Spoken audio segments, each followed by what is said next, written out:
What is happening, gamers? This is Bradley. Welcome back to another news roundup. So to kick us off, is that AJ Newman got to talking more about the next original Zelda game for the Wii U, and apparently the development is going well, so that's good. So they'll be adding in various ways to use the Wii U gamepad in this new Zelda Wii U game. We don't know exactly all the different ideas that they're going to be using, but in the Wind Waker HD they use it as an inventory screen and map, and they use the Tingle Bottle for it, but that game is just a remake and it was built with the game keep in mind, while this new Zelda game is being built for the Wii U, and they can build it around the Wii U gamepad. So maybe certain puzzles and dungeons can only be solved by using the Wii U gamepad screen, or maybe some of the items that Link finds throughout his adventure can use the touchscreen in creative ways. Maybe they can bring back the Lens of Truth from Ocarina of Time, and you can use the Wii U gamepad and move it around and look for hidden things via the touchscreen. But of course, we'll really just have to wait and see what Nintendo is cooking up whenever they announce this new Zelda Wii U game. Nintendo is doing some stuff that is different in A Link Between Worlds for the 3DS, so maybe they'll take those ideas and expand them further in the new Zelda Wii U game. But moving away from Zelda news is that we know Sony has a particular feature known as the cross-buy feature,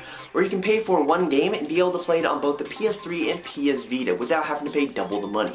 But is that something that Nintendo is interested in? Well, Nintendo's Dan Adelman was asked about this, and he thinks the idea has been brought up before, but they don't have anything to announce for this feature at this particular time. But it's something that they're definitely up to considering if there's demand from the developers for it. But I don't know how many developers would actually want to take advantage of this feature, because it could lessen the possibility of the customer buying both versions of the game. But on the other hand, it can also give the customer an incentive to pick up the game because they know they can play it on both platforms. But there is that slight chance that Nintendo will implement this feature at some point during the lifetime of the 3DS and the Wii U. Probably not anytime soon, but if Nintendo sees that there's enough demand from developers for it, maybe they'll cave in. I mean, Shovel Knight is releasing for both the 3DS and the Wii U, so it could be nice being able to buy it for just one platform, but being able to play it on both the 3DS and Wii U. But in Pokemon news, that a couple new Pokemon have been announced for Pokemon X and Y. They're actually fairy-type Pokemon and evolutions of already announced Pokemon. The first one being an evolution of Spritzy known as Aromatisse, who can use the healer ability. The second one is an evolution of Swirlix known as Slurpuff, who can use Sweet Veil. And the Pokemon Bank and Poke Transporter features that allow you to save your Pokemon in the clouds and transfer them to Pokemon X and Y